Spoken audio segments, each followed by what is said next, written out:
Service Canada is the worst establishment ever created by the government other than the government itself. Well, literally, Service Canada, Service Ontario, doesn't quite frankly matter what service it is. If it's by the government, they don't provide you any service. They don't provide any service, which is kind of ironic that that's in the name. No, like, it's actually insane.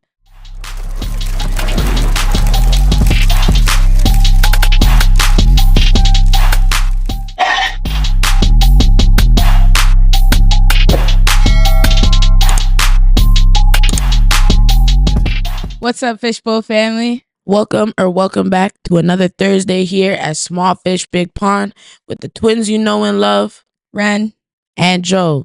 Without further ado, let's get into it. Episode 7. We got another Ryan Twins recap on your head top. We're going to talk about our week as per usual, what we liked about it, what we didn't like about it.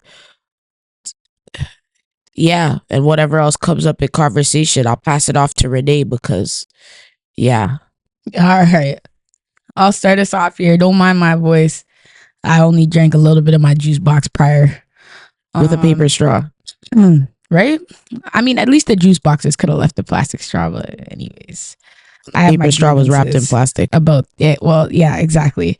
Anyways, Service Canada is the worst establishment ever created by the government other than the government itself. Well, literally, Service Canada, Service Ontario, doesn't quite frankly matter what service it is. If it's by the government, they don't provide you any service. They don't provide any service, which is kind of ironic that that's in the name. No, like, it's actually insane. We were in there, so one of our friends had to get their passport renewed. So we went there, and before we went, I checked on the website to see. I didn't even know it would tell you wait time. I just kind of searched it up to see if something would come up on Google.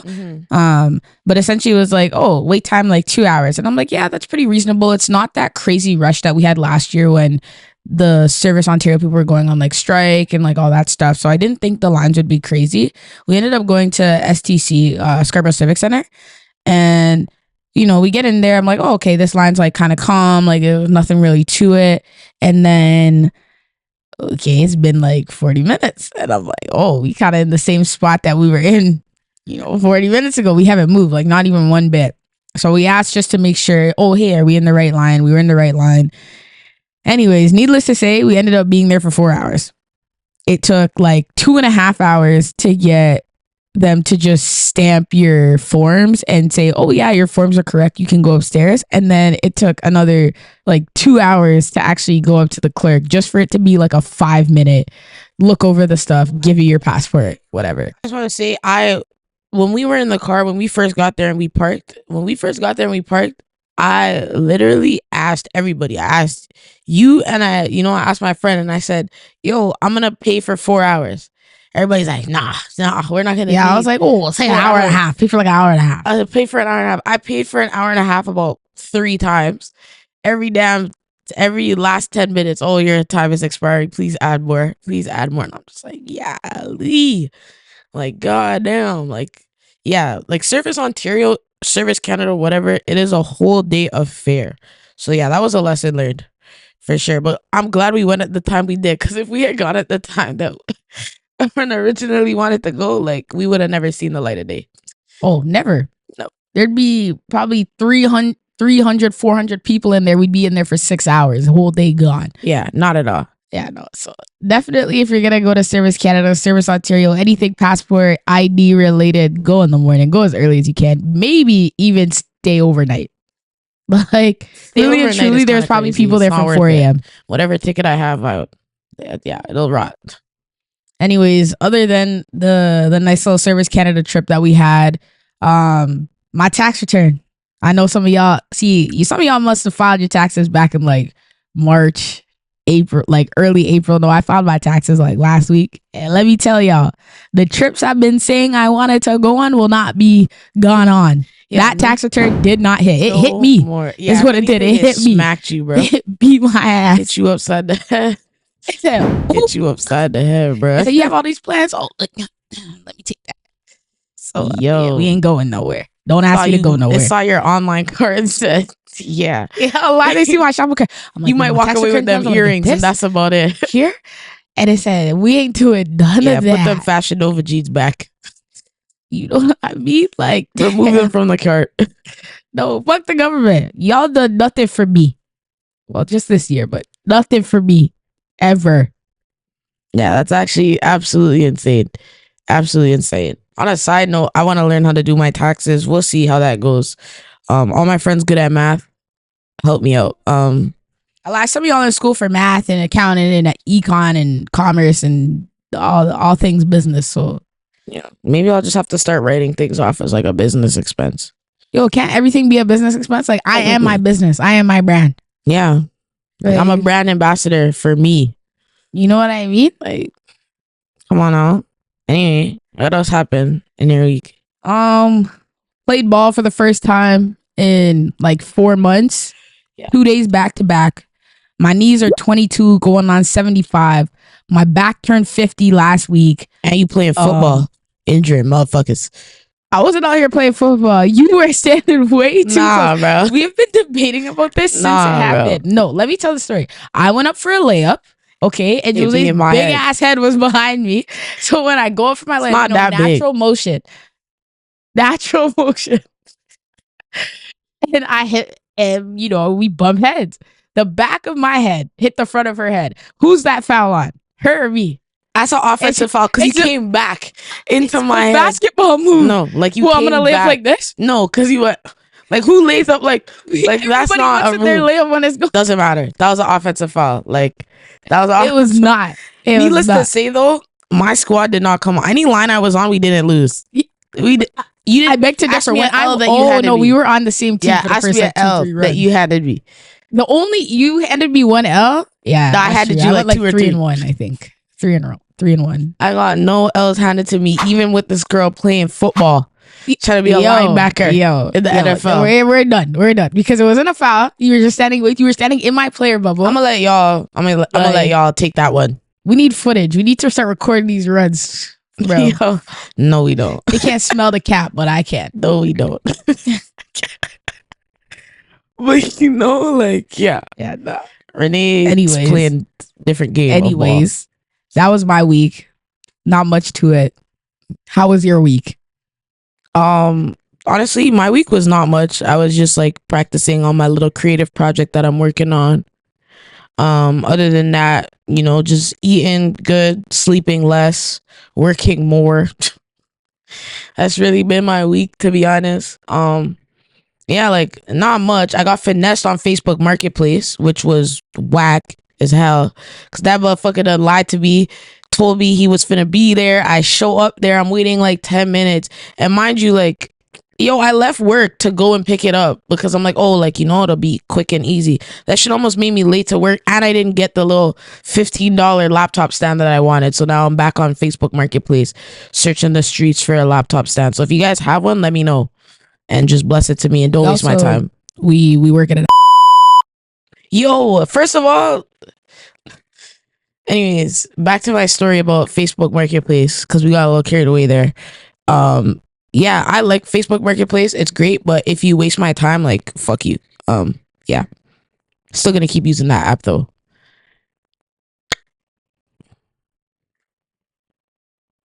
I don't know. I'm having an internal crisis, so let's move on to our music recap. All right, y'all. It's time for the music recap. Music recap. Anyways, so there was a lot going on in the music industry over the last few days, but we're going to bring it down. We're going to open the floor a little bit more. Joe, what was going on in the industry this week? Well, I just want to say, I thought Beyonce had album of the year in the bag. And then I saw a headline saying Taylor Swift dropping whatever 100th studio album. And you just get that gut feeling as like a fan of any artist that's not Taylor Swift. And you just know in your heart that they're not going to win the Grammy. Like, they're not going to win the Grammy. But I'm like, nah, bro, nah. Like, Cowboy Carter was a banger. Like, this is a lock. But of course, Taylor Swift drops, and the Swifties must be doing like push-ups all year round or thumb crunches all year round, because how the hell you click stream, buy the vinyl, get the merch in a day? Like when I saw that she broke her own record, like she doubled her own record for most streams on the first day. Yeah, opening day streams, opening day streams, like 313 mil on day one, and she topped her last record of 186 mil. I'm curious, what are her monthly listeners? Like, it's insane to me, because after I saw that, I was like, yeah, I'm sorry, Beyonce, like it's just not happening this year. But you know, for Taylor Swift, it's like you keep saying every year that like some artists are like deserving of she doesn't even have over, like she doesn't even have like 300 monthly listeners. She has 104. Well, she's second monthly listeners. She's second, but it's like so those 104 listeners stream your album, somehow multiplied themselves when they dropped. And it's like, for me, like with Taylor Swift, like my thing is like, you be saying all the time in your little like advocacy speeches, like, oh, like there's so many great artists out here, and you know they should have been deserving of the album of the year award. So stop dropping albums. Like if you want somebody to win, you can't do that just to make money, just bro. Take a back seat. You think Taylor Swift needs to make money when her tickets are $6,000? Yeah, probably not. You think she needs to make money? I looked at the Ticketmaster breakdown. The artist makes like 75% of the ticket cost. Ticketmaster makes like somewhere around 15% of that, and then whatever, like the venue makes like another 20, but then she makes like that other like 65 or whatever that's there. So a $6,000 ticket, and you make 65% of that. I mean, that's if someone buys a $6,000 ticket, and those are resellers. Like her original tickets don't open for that much. People would be spending $6,000. People spend a ridiculous amount of money for Taylor Swift. Like I saw this one girl on her IG the day after the album dropped. She already had the vinyl and the merch, and I was like, did she even post merch? Like, how did you get that? Pre-order. No, they're insane. So yeah, like I'm sorry, Beyonce. Like I'm really sorry.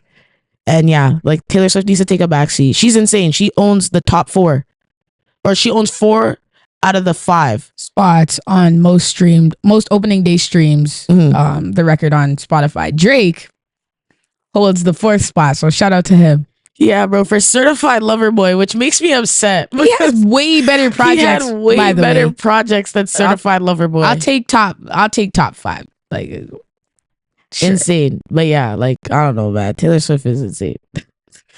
Like I can't even fathom. No, literally, like every time any Taylor Swift anything happens, Jose and I just sit here and go, bro, is it even worth it? Do I even want to listen?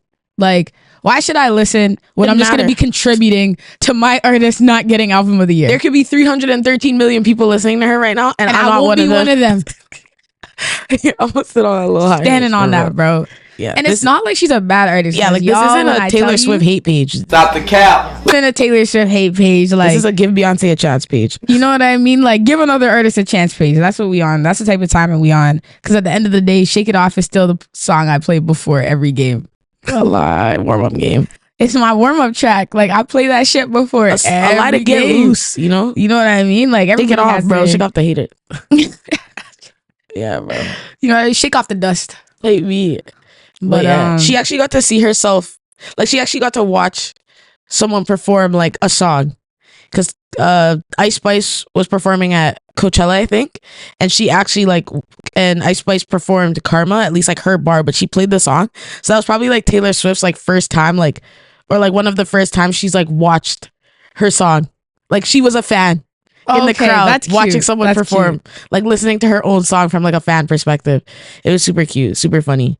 But yeah, she should have got up on that stage though. Like, a lie, she should have got up on that stage. But speaking of like performing live in front of people, Adele. Okay, now Adele has done this. I've seen this twice now come across my timeline where she forgot the lyrics to her own song. I know Kelly Clarkson did it one time. Done it as well. But when you think about how popular Adele songs are, how many times she's probably performed them at her residency and all of these things, how do you forget your own songs? But like, I don't know, I found that so funny because it's just like you're so iconic and these songs probably replay in people's heads like all day, every day. And like even for her, like she's made so much music, produced so much music, but for her to forget, it just goes to show, like, you know, we're all human. Like, it was so wholesome. It was so, she's up there and like she's trying to remember, and you can see her kind of like, okay, because the crowd's singing the song, so she's hearing them, she's trying to catch on, and then eventually she's like, okay, no, we're just gonna have to do that again. But you know, the crowd came through, the crowd carried. She saved it still. She's like, at least, you know, I'm performing live, which is exactly No, that was funny. I don't know, what would you do in that scenario, like if you forgot your I'd be up there like this.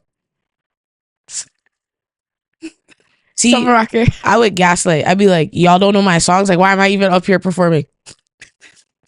But also, too, it's a good way to do like a heat check. Like, is the crowd really fucking with you? Because like y'all should know my songs better than me. For real. Like I'm there to support you. If guys. Central C or Drake ever forgot the lyrics to their own songs, I'm good. Put me on stage. I'm good. You don't even need to be there. Commitment issues. Put me on the mic. Doja, you don't need. Take a seat. Take a seat. If any of y'all have heard me and Joe rap any one of their songs, you know, bro, you could kick them out the studio. I'm good for it. Like, they won't even know the difference between me and Sench on the mic. A lie, down to the tone of voice, the ad libs, the breaths. Like, everybody eating, but yeah. No, for real. Anyways, everybody loves Adele. We all love Adele. The hood loves Adele. Been said that.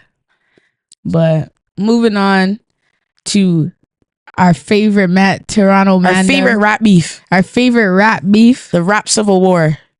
God damn. Literally, like, we were talking about Drake and Rick Ross, but like Quavo and Chris are beefing and we're getting into that, but like everybody's just fighting in the rap game right now. Everybody's fighting, bro. It's looking like Kanye jumping in, like, the what, bro?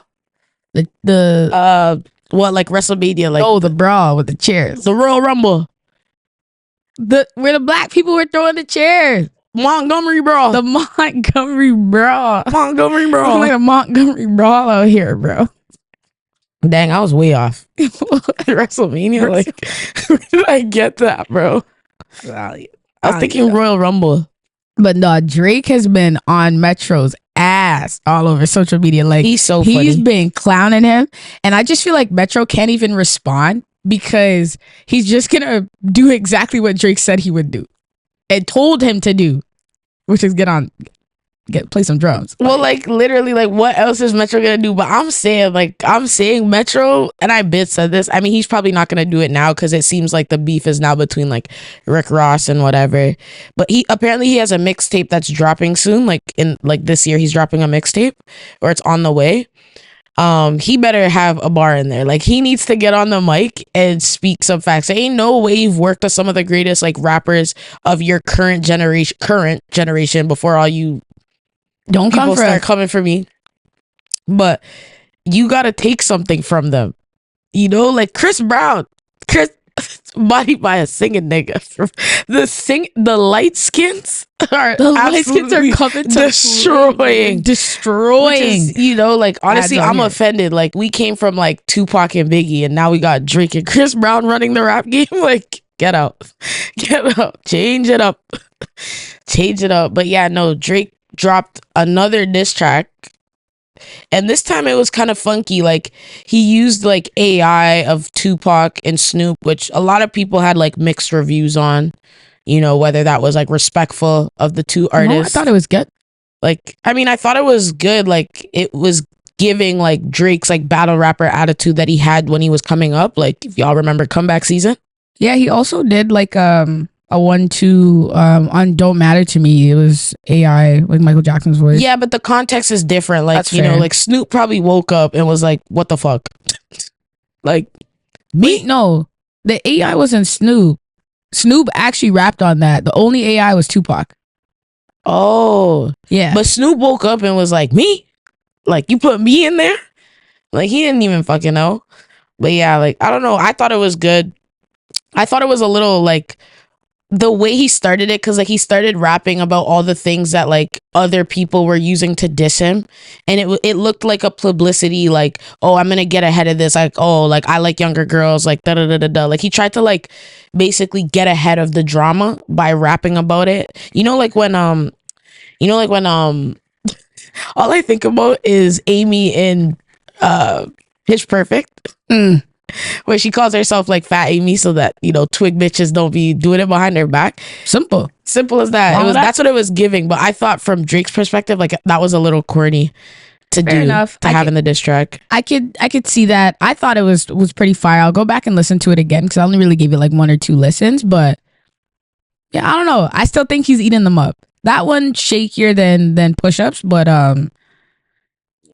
right now, the singing niggas are really running the rap game. Yo, for real. That's enough about Drake. We love him and he did a good thing out there. But let's talk about Chris Brown and Quavo, because I ain't gonna lie, I don't even know if Breezy gonna make it to this concert.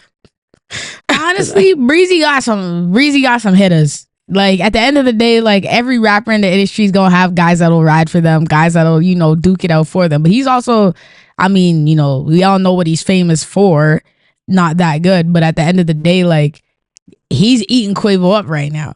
And the crazy part is like, it's like they're right now they're the Spider-Man meme, because how are you gonna say, oh, like you hit your girl, that's why she's with me, but Quavo also hit his girl? Yeah, like y'all, first of all, like just stop rapping about it. Stop leave it out your mouth. Like y'all pointing the finger. Stop rapping about it. But literally looking like the Spider-Man meme right now. To give some backstory for y'all that don't know where this Quavo Chris Brown beef started. It started like a year ago. 2 years ago at a live performance that Chris Brown was doing, where he called out Quavo for basically being a bitch, and then Quavo never said anything, and then this year he did it again. He doubled down at a celebrity like basketball tournament. So Quavo was like fed up. They did it at a basketball tournament. Quavo was like fed up, so he drops Tender, which honestly, when I first heard it, I thought it was good. I thought it was pretty fire. I can't lie. But then Chris Brown's response, whoa. Like I literally had to drop my phone. It was too hot.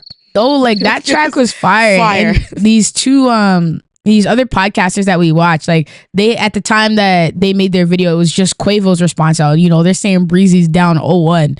Nah, Breezy's up the score. He upped the score. He's up 10. He said he took a 3-1 lead real quick. This man upped the score and said it was 10. It was 6-24. This guy channeled his inner King Von, bro. No, like it was. Who wants smoke with him? Who wants smoke with me? No, it was bad. He said some crazy things on there, like. This man said some crazy things. Like, first of all, like calling out like Quavo's like not calling it out, but saying that people had more respect for Takeoff, Quavo's dead nephew, and people wanted it to be Quavo. People wanted Quavo to be in Takeoff's place because he's the weakest link, which is what the diss track was called. Like, I don't know, like I can't say he wasn't truthful about it, but man, like. Quavo's gotta say something. Like, he can't just let that slide. I cannot just let that slide. So we'll see what happens. It's gonna be a war, man. It's gonna be turned. It's getting real turned up. These light skin, these singing niggas getting active. No, insane. Like, how these rappers get embodied by singing niggas? Like, crazy. But these pop artists. Like when you mean your songs get played on the radio. Getting into Afro beats. Now we might actually see drill Breezy. Drill Breezy could be insane. I didn't know Breezy can rap, so I'm like, hey, B. All right.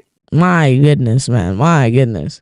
It is time for us to rank the best albums from the heavy hitters in this rap beef right now. So we got Drake, J. Cole, K-Dot, The Weeknd, and Future. I would have put Metro on there, and we did originally, but all that motherfucker gonna do is make some drums. So what's the point? Anyway, Renee, lead us. Let us know what your thoughts are. Number 1, we're going Nothing Was the Same, Drake. Number 2, we're going Beauty Behind the Madness by The Weeknd. Number 3, we're going Forest Hills Drive. Number 4, Good Kid, Mad City, Kendrick. And number 5, High Off Life, Future. I was trying to talk and then I put myself on mute by accident. Yeah, good. Because that was crazy. 3, 4, 5, you messed up. Maybe you need to take it again. No, okay, that's appropriate. It's not what I thought. So I would rank. I actually might even put Kendrick lower if I had to do this again. That's enough. Out of you. Like, that's enough. I didn't beat you last time. I will this time. Okay, let's talk about mine. So number one for Drake. Oh, like we're talking about number one, like overall. Number one overall has to be The Weeknd. House of Balloons doesn't count. It's a mixtape. Yeah, the trilogy was the album. Trilogy was the album. We have this debate every time we do one of these rankings, and you, without fail, still try to put House of Balloons up there. As an album. It is not an album. Anyways, fine. Number one. I can't say trilogy, or I can't say trilogy. You can say trilogy, but I don't like the other ones. So then don't say trilogy. He has other projects. Yeah, but the House of Balloons version of trilogy. That's number one. Okay, that's number one. Number two is Nothing Was the Same. Number three is Good Kid, Mad City. Number four is Forest Hills Drive. And then number five would probably be Hendrix by Future. But if I had to, which she's already told, this girl right there has already told me I can't. What a Time to Be Alive. You can't have that up there. When you think about it, Drake was barely even on that album. Like where was he? The whole album. So it's technically a Future solo project. It's actually not even a Future solo project. If you think about it, if you really want to break it down, that's Future's best album. What a Time to Be Alive is Future's best album, which he had with Drake. He can thank Drake for that. But What a Time to Be Alive is not Drake's best album. That just goes to show. Yeah, because he barely showed up. We're not gonna have this debate. Yeah, because you lost. Anyways. But yeah, that's our top five. I still personally think that Trilogy is The Weeknd's best project, like, ever. There's no way you're saying that over Beauty Behind the Madness. Beauty Behind the Madness was a great album, but I'm talking about the House of Balloons version of Trilogy. You have to it's the whole album, Jose. Not a section of the album. Like, not disc one or disc two. Well, think about how good it was that one part would make me put the album up there. That one. No, you're just being a degenerate. Whatever. Nothing Was the Same. If you think that any of Drake's projects before or after Nothing Was the Same was his best, you need to listen to music again. Like, yeah, you need to be born again. Yeah, I definitely can't be speaking right now. I'm gonna refrain. I've had too many hot takes in the last couple of weeks. I have nothing to say. I have nothing to say to that because I disagree. Whatever. Anyway, that's our take. Let's talk about sports. All right, y'all. I'm going to recap some of the sports news in the week. We'll talk a little bit about the NBA, a little bit about the W, what's going on, what does playoff basketball look like. Recapping game one, there was a lot of blowouts. I think that in part was due to a lot of teams now being ranked higher. So being in that top five, a lot more expectations. They're not ready for that style of playoff basketball. And, it took them by storm. Game twos were a little bit better, but for the most part, game ones were blowouts. I mean, I can't talk about game ones without talking about Anthony Edwards' 18-point third quarter against KD. Hey, we love that rivalry for a lot of reasons. Suns. But don't forget KD's contribution to the game of basketball before you go on your little tangent. All right, well, where's his contribution to game one? First of all, Anthony Edwards would have never even felt like he needed to score 18 points in the third quarter had he not been facing KD. So let me just say that for one. And you're facing literally the GOAT. Oh, okay. See, this is where the conversation, we end the conversation. Yeah. This is where we end the conversation. But no, lots of game one blowouts. The Pelicans OKC game, which is the one Jose and I kind of watched through and through, was way too close. I think the Thunder got a little bit shook by the Pelicans, who have playoff experience and who have vets on the team that kind of know what it means. And they just weren't ready for the energy that New Orleans came out with. And it ended up going down to the wire. CJ McCollum missed a game-winning three. But that also goes to show, like, to your point, like we said it, like, it's playoff basketball. A lot of what you see in the regular season, it's going to be 10 times harder to do that in playoffs. So yes, great that OKC's number one, but they're playing teams that have been in the playoffs, they're playing people that have been there before, that know the expectation of playoff basketball. And it just kind of showed that they weren't ready for it, but they will adjust. They will adjust. They will adjust. They will adjust. Game 2 will be so much better. You can count on that. Shea he struggled quite a bit from what I saw, but like we said, they'll pick it back up. They'll find their groove eventually. Yeah. And speaking of playoff basketball, we saw it. Game 1, a lot of blowouts. Game 2 on the Monday, those games went down to the wire. Clutch buckets, like buzzer beaters, terrible calls by the referees. Yeah, like obviously, to give you guys some news. So obviously the Knicks 76ers, first of all, rest in peace to the people that cashed out. Okay, I seen one man had a $75 wager plus 110 odds that the Knicks were gonna win, and he cashed out when they were down 5 with 30 seconds left. Then they come around and win the game by 5. And you just think, I should have placed a live bet at that moment. I don't think anybody's thinking that, but okay. I was thinking that. But yeah, that was crazy. Now, obviously, from what I saw, and I know from what Renee saw too, there was some whack no calls. First game and second game. And definitely the Knicks, they did say they were going to file grievance. Not the Knicks, sorry. The 76ers are going to file a grievance to the NBA to investigate the officiating that went on in those games. And they weren't the only people to criticize the officials.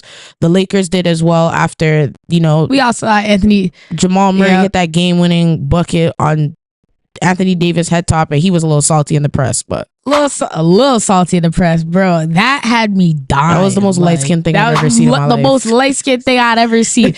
I was saying to one of my friends, I'm like, he definitely in his head was like, this is what I'm about to do. And then like, when did it? Yeah, like he rehearsed that somehow. Somehow he rehearsed it. But yeah, it was a lot of close games. Like, and there was some madness going on that whole Lakers game. Even with Jokic's brother, this guy gave out a fade. I don't know if you guys saw it, but he socked a fan.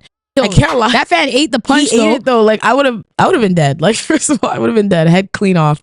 But yeah, like it was crazy. So if this is only the first round, I can imagine what it's gonna be like come quarterfinals, and even when we get up to the Eastern and Western Conference finals. So yeah, a lot of craziness so far through the first few games of the NBA playoffs. But yeah, it's playoff basketball. Like this is what we're here to watch. So you know what I mean? This is the one time of year other than the All-Star game the NBA will truly be extremely entertaining.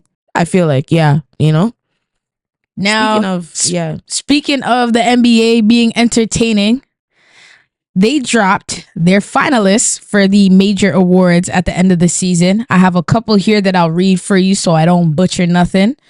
We got up first, Clutch Player of the Year finalists. We got Steph, DeMar, and Shea. Now, for any of y'all wondering why DeMar is on that list, go watch that man play.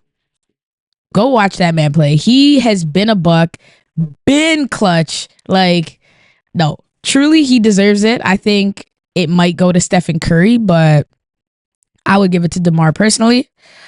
We got Sixth Man of the Year. We have Naz Reid, Malik Monk, and Bobby Portis. I'm giving this to Malik Monk. The way he'd been hooping for the Kings all season, truly insane. Like, coming off the bench, just giving them what they needed. He could have been a full-blown starter at any point in the season. So for him, it's easy money on that. We're going to get into the meatier ones here. Rookie of the Year finalists. We got Chet, Victor. We got Brandon Miller. Now, Brandon Miller, I will say, I'm sorry. I am unfamiliar with your game. But Wemby and Chet, man, those two, like Jose kind of said it, Wemby is the true rookie here. And Chet kind of falls into that like Ben Simmons category of like, you were able to train with an NBA team, even if you never played, like a full, like even if you never played in the season. But I don't know. I think Chet, just based on where he could take his team and how much, impact he's had on their playoff run and them claiming the, I think, top spot. So it's one of those where if you look at that combined with his skill as a rook, I would give him Rookie of the Year. But I understand if it goes to Wemby, because Wemby is that true rookie. Yeah, and I mean, like, sorry, I had a little mishap there, my microphone, but I mean, we talked about how, you know, how we felt, especially when Ben Simmons won Rookie of the Year. And it's like, even though he wasn't playing, he was being seen by pro trainers, like NBA trainers, NBA nutritionists, specialists, this, that, and the third. His rehab was top notch. Like, you know, this isn't a guy that's kind of left to his own resources as if he had gotten an injury like in college and had to work through that with their team and everything like that. You know what I mean? So from that perspective, I think Chet did have the advantage, you know, over most rookies, but not Wemby, especially if you see what he's doing. Like, he's the first player with 1,500 points, couple hundred rebounds, couple hundred assists as a rookie. Like, that's insane to be putting up that number, and those kind of numbers. Well, 100%. And blocks. And blocks. And the other thing I was just about to mention was, not only is he up for Rookie of the Year, he's also up for Defensive Player of the Year. That's an insane stat. I think he should win for someone like him. I think Gobert like does his job. Straight up, we talked about the same reason why we feel that Shea should be MVP over Jokic is because Jokic is doing exactly what he should be for where he is. Same with Gobert. Like, he would not be getting paid in this league if he wasn't up for Defensive Player of the Year every year. But a guy like Wemby, like, yeah, well, like, more than deserving for sure. 100%. Moving on, we got Most Improved Player. We have Tyrese Maxey, Kobe White, and Alfred Sengun. I want to give it to Kobe White because he was in Levine and Lonzo's shadow like his first few years in the league, and he has erupted for this Bulls team. Like, truly erupted for them this season. Kobe White. Yeah. You know, they won't count it because it was in the play-in, but he had his career high in points, and he's counting it. If I'm him, I'm counting it. And it just goes to show all the work that he's put in to be that guy for them when they need it the most. Yeah, like, he's good. He's solid. Next up, DPOY. We kind of already talked about it. Yeah. But I think give it to Wemby over Gobert and Bam. Because Bam and Gobert, like you literally just said, they're just doing their jobs. Yeah. They're not doing anything out of the ordinary, anything stellar. Just their jobs. You know, that's what you get paid to do. Yeah. MVP. All 9 all the way to 16. We just said it already, and we'll say it again. We'll double down. It's going to be Shea. It should be Shea. And if it's not Shea, we're probably going to have to take down this part of the club. I don't want y'all coming for me, but Shea for MVP. There is nobody on this list between Luka, Jokic, that deserve it more than him. Yeah, like, he's top 2, not 2. Like, and you think about it, like, what that would mean for Canada to have the Canadian MVP, like, the best player of the season, a Canadian, which he has been all season. He has been for many seasons one of the best players. Like, you think about it. And yeah, like, he took a team that was projected 10th overall to the first seed in the Western Conference. And we'll see how they do against the Pelicans right now. Obviously, playoff basketball is very different. But, like, I don't know. Like, they deserve that. Like, he deserves that more than anybody, I think. No, 100%. I think if you're not picking him, it's forced. Like, you're forcing yourself to pick somebody else. Stupid nerds in their little chair. Stupid nerds with their little fucking stat sheets, like blah, blah, blah, blah, little pen and paper, picking these guys. Talking like, about percent efficiency. Watch a game, bro. Watch a game. Straight up. But yeah. Anyways, I mean, that's it. Like, that's it on the awards. That's it on the award side of things. Like, at least the ones that people care about. I don't know if y'all care about Coach of the Year. Well, who did you say was up for clutch points? Clutch Player of the Year. So it's Shea, DeRozan, and Curry. I think De'Aaron Fox got snubbed. I'll be honest. I think De'Aaron Fox got snubbed. As much as I hate this guy, I saw one of them LeBron fans on the internet basically say how he felt like LeBron got snubbed from that conversation because the Lakers led in fourth quarter, or he led the Lakers in fourth quarter scoring. And I think there was like something like 71% of like their clutch buckets are like he's responsible for. See, you can say that, but then, and that Laker fan can say that, But DeRozan specifically, the Bulls have had, I think they said 38 games that were decided by like clutch buckets, and DeRozan scored 36 of them. Yeah, like that's insane. So yeah, LeBron leads the Lakers in fourth quarter scoring, or probably leads the league in fourth quarter scoring, but he's not responsible for he's not the guy you're giving the ball to like end the game. And if you are, like, clearly they haven't won enough games for that to be proven well. So like they're literally the 8th seed. They barely got in. But yeah, outside of like the awards and the finalists and everything like that, just some head coaching news. Obviously, Charlotte's kind of in a rebuild right now, and they were looking at actually interviewing JJ Redick, which didn't really come as a surprise to. It came as a surprise that he was interested in being a head coach. I thought he was going to do his podcast thing, but we'll see. But one thing that I found interesting is how the GM, I guess, for the Hornets was kind of saying that they would hope that Dawn Staley would consider taking an interview with them. Now, obviously, we know she's not leaving college women's basketball, let alone college basketball, anytime soon. What she's built in South Carolina is there to stay. She just got that huge extension and everything as well in like 2017. So you think about it in her 16-year career, but I mean, yeah, good for her. I think she would gain, a lot of people are skeptic of the respect that she would garner. I'm like, she would gain a lot of respect. There's a lot of players right now that if you ask them who would they want to be coached by, would probably pick Dawn Staley. Well, yeah, like, you know, yeah, we see that. Like, she's a great coach. Like, there's better college coaches than there are NBA coaches. And yeah, the talent level is different and there's more barriers and everything like that when you get to the NBA. But philosophy wise and just respect wise and just overall basketball knowledge, yeah, there's some greats down in college that I think would be perfect in the NBA. But yeah, that's where we're at. But, you know, speaking of women's basketball, Kelsey Plum had her dog class recently this past dog, week. You know. The dog. They got that dog, you know. Woof, woof, woof. What is it? Yeah, the dog class, I was like doing some research about it. It's pretty much like a boot camp. It's in partnership with Under Armour. And it's pretty much a boot camp for college prospects as well as, well, not prospects, but college players, future WNBA prospects or WNBA draftees. And it pretty much is a 3-day boot camp where they get to train as if they're on a WNBA team. They get film, therapy, Pilates, like all these kinds of things that we got to see them do.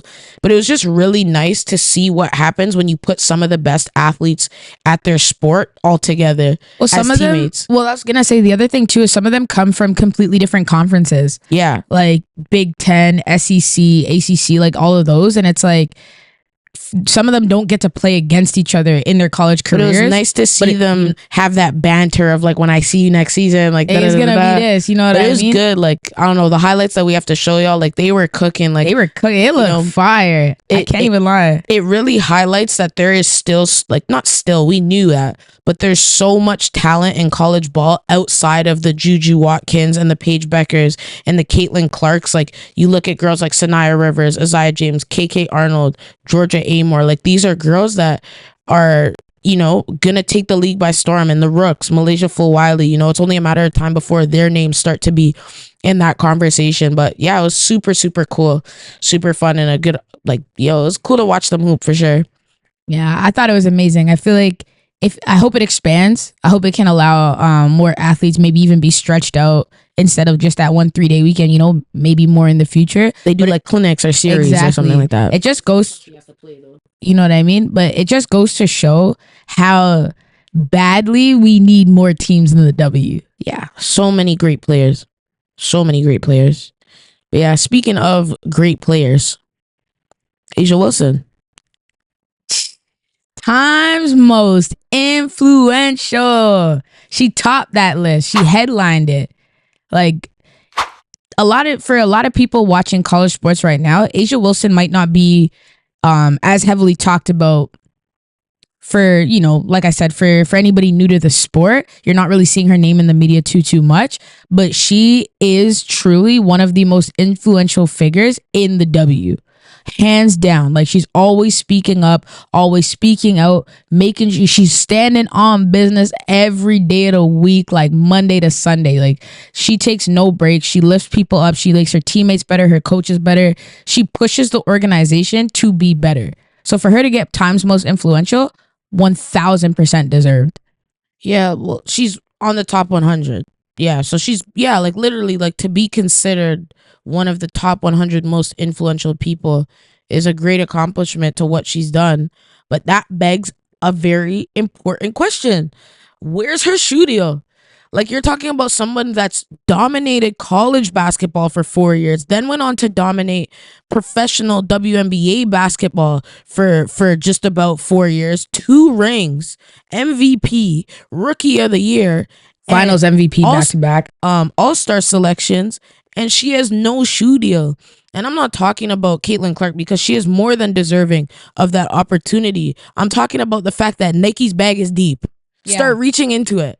Like, start reaching into it. And it's not just, I'm pretty sure she's a Nike sponsored athlete. She just doesn't have a shoe deal from Nike, which is why people are upset. Because it's like you give it, Brianna Stewart, before she went to Puma, was a Nike, had a signature shoe with Nike, or was a Nike sponsor. Yeah, got a shoe deal with Nike. Sabrina Ionescu, the Sabrinas are fire. And then, Caitlin Clark's going to have her shoe as well, too. And I think that, like as a business, from a business perspective, like you need, like she has been the face of women's basketball for almost a decade, whether that's college or professional.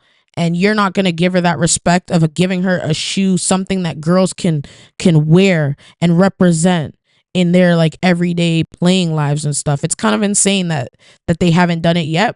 But I feel like all this pressure is we're going to see it in the next couple of weeks to months for sure. 100%. Nike better be feeling it, bro. Yo, come on now. We know that bag deep. We know that bag is deep. Like y'all got pockets for days. Pay them they money. Give them they shoes, like, man. Start spending put your money where your mouth is, for real. Like them commercials be nice, but we want the tangibles. You know what I mean? Moving on. We got Seattle Storm, got $61 million practice facility built from the ground up for them, for the women that play for their team specifically. Yeah, that's crazy. It's just to give you guys some info on it. It's a 50K square foot training facility built just for the Seattle Storm WNBA team. Nobody else has access to that facility right now but them. That is going to do wonders from an organization perspective in terms of bringing girls in who want to play for them.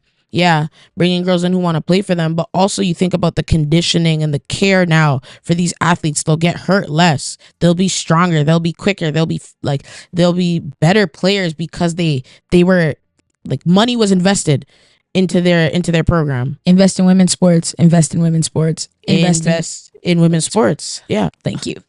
No, and a great stat that, a lot of people aren't going to read into too much, but I think is absolutely amazing. And Jose was the one that shared this with me. 85% of all design and engineering team members involved in this project were women. So women and people of color.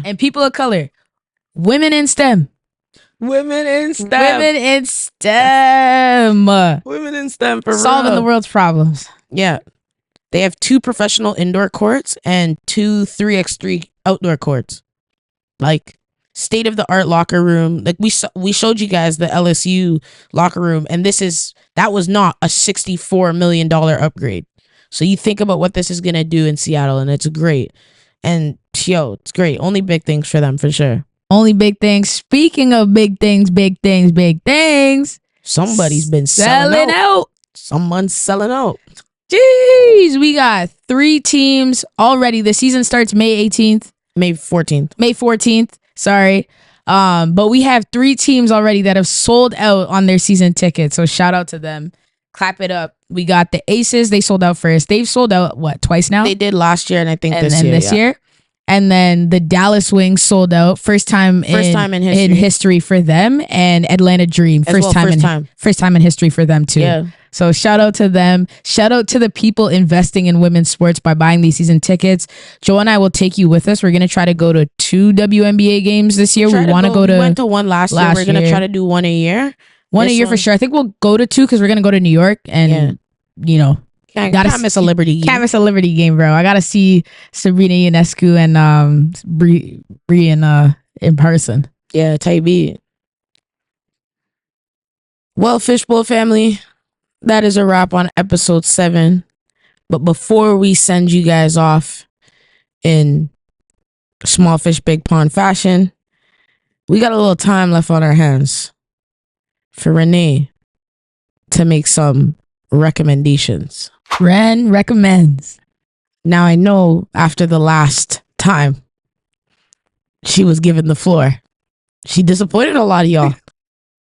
I was like, what are you talking about? K-Girl is still better.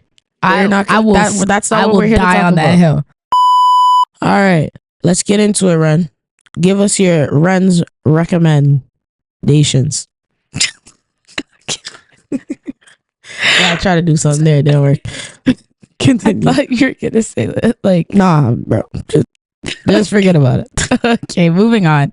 My recommendations for the week will start off on the food side of things. I encourage y'all to try Narcos Tacos. It is this little spot at Warden and Lawrence. They're open pretty late, usually around 1 a.m., sometimes 2 a.m. Their tacos are amazing. If you go, I recommend you try one of each. So the chicken, the beef, the birria, all of them. Their sauces, their hot sauces, everything amazing. Flavor amazing. Definitely a 10 out of 10 spot. Please do not entice Keith Lee to come here. He needs to get out my ends. I don't need all these places going viral. Y'all could get the food recos from us. I don't mind. But if it blows up and there's lines for days, I'll be unhappy. I will be an unhappy camper. Hold on, man. Stay on my ends, bro. Stay out my ends, for real. Straight up. Next up, in the movie department, it's a movie Jose and I watched about 2 nights ago. It's called Lightyear. It's a Disney Pixar film. Amazing. It follows Buzz and kind of like his backstory. The origin story. Yeah, like his origin story in a way. It started on time. The action was amazing. It wasn't corny, which I feel like nowadays is very hard to achieve because people are trying to reach that younger audience, that like Gen Z, whatever the generation after us is, that type of audience. And I think sometimes they get lost in the sauce on all these like modern terms in a way. But they I be feel doing like too much, straight up. They yeah, be doing too much. Literally just doing too much. So I feel like it didn't have that. It was very nice, very fresh, great movie. I would rate it an 8 out of 10. I definitely recommend you go and watch it. It is on Disney Plus. I'm not sure if it's anywhere else, but you could probably find it and stream it. In the music department, a song I have been playing at least once a week since May 2023. It's called Titi Mi Pregunto by Bad Bunny. It is a banger of a song.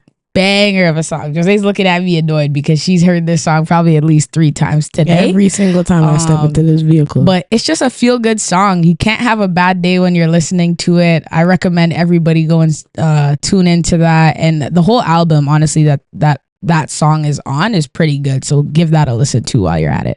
Yeah, all right. It's pretty much all my recommendations for the week. Yeah, so those are Ren's Recs. Yeah, I mean, yeah, that's really it. That's really all we got for you guys today. Hope you guys have a fantastic rest of your week. We love you, Fishbowl family. Thank you for sticking with us to this point and to many more episodes to go. So to many episodes and beyond. Okay. Well, that's a great way to wrap it up. My mom found that funny. That's a great way to wrap it up. So episode 7 and we out. Peace.